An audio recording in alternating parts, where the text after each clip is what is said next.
Grand day, amazing souls. How are you doing? God looks amazing, doesn't it? Oh, anyway, so today's transmission, okay, is about something that I said a long time ago. I was having a conversation with someone, I think it was about 2 or 3 years ago. And basically what the conversation was about, it was about karma, right? Passing down karma throughout the generations. So my take, I'm gonna be transparent. My take was that once an individual is healed, whether they have children or not, that karma is healed. Well, lo and behold, I was definitely incorrect.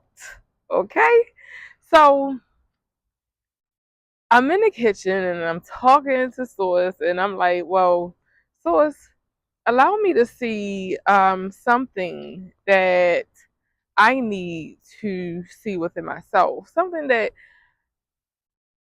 I can be clearing and healing, and something for me to just say, oh, yeah, I need to take a real hard look at that." And one of the things that came up was I was having a conversation with this particular individual, and their take was, even if you get pregnant and you're healed, that energy will still be in your field.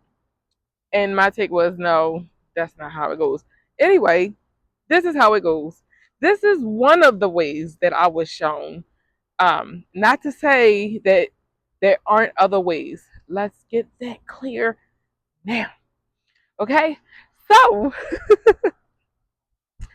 what I was shown was, okay, say an individual has 3 children. Now, remember, each child is a mirror. They're sponges, right? And they absorb everything that the parent does, everything they see the parent do, everything they hear the parent say, they're absorbing it. That is why it is so crucial for us to be great leaders, aware, those type of things, right? So, say you have 3 children, and you notice that your oldest child is a little more reserved. They have um, they have more patience.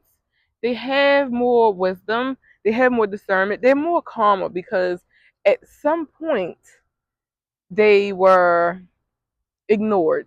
And I say that politely because the oldest child always felt like, oh, I could have gotten more attention than I gotten because the younger child came along and out the window went my attention, right? That is the only reason why I'm saying it.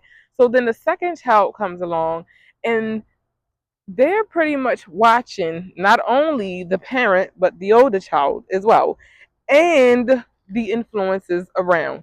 However, the mom and the older sibling is the biggest influence to this second child, right?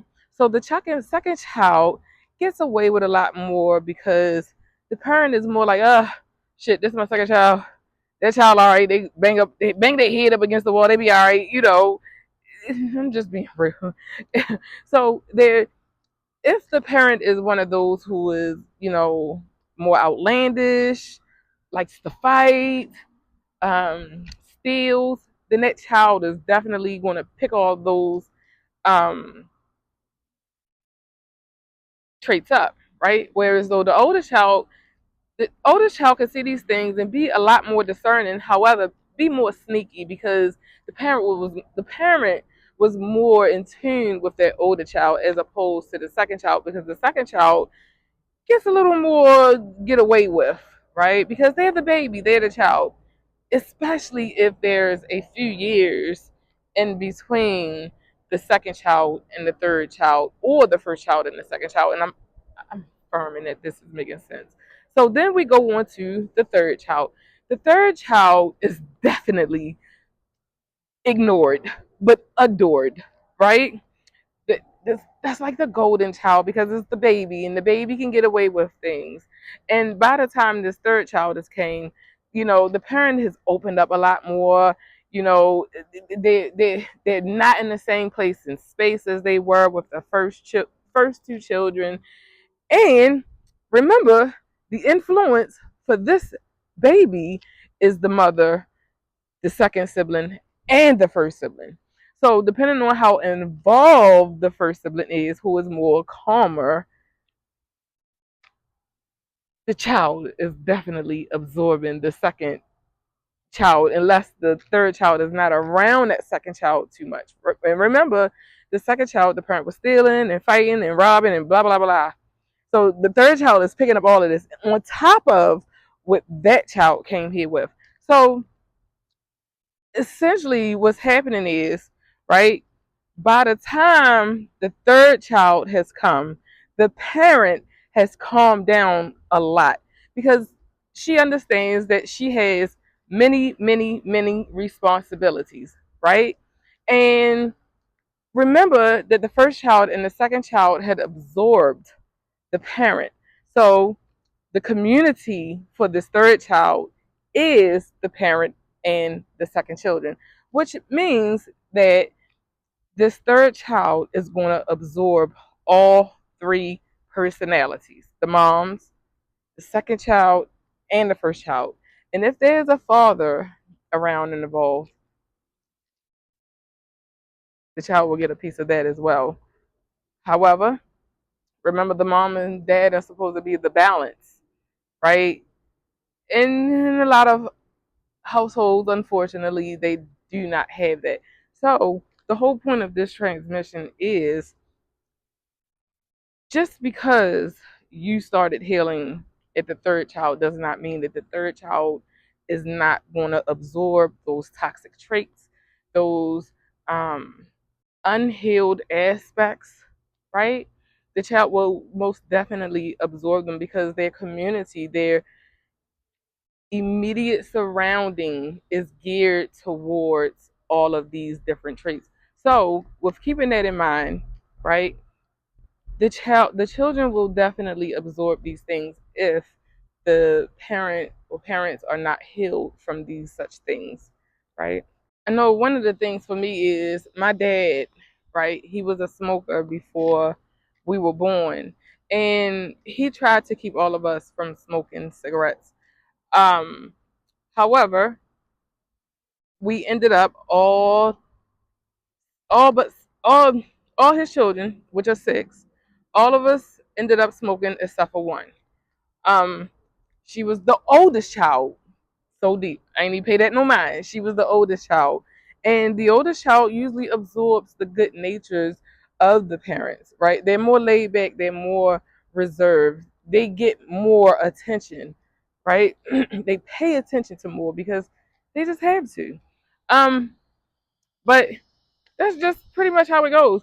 Pay attention to your sibling network or you and your parent.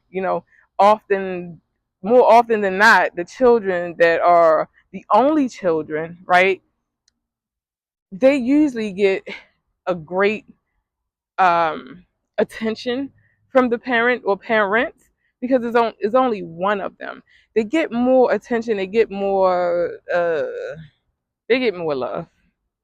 Plain and simple. Well, yeah, I guess you could define love, right? But that's it for my transmission today, y'all.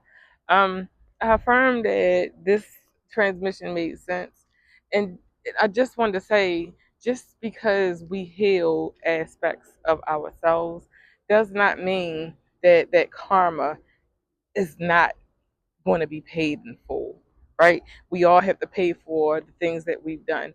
And this is something that our children should know, right? And that's why I teach. This is one of the reasons why I created the platform for the universal spiritual laws on this platform. If you look on my page, you'll see one of the subtitles on there are the universal spiritual laws. And I've been teaching my daughters the same exact thing. They need to know that there are laws and there is cause and effect with everything and everyone. So with that being said, I love you. I love me. I love us. I love we. Remember, there's a cause and effect. Peace.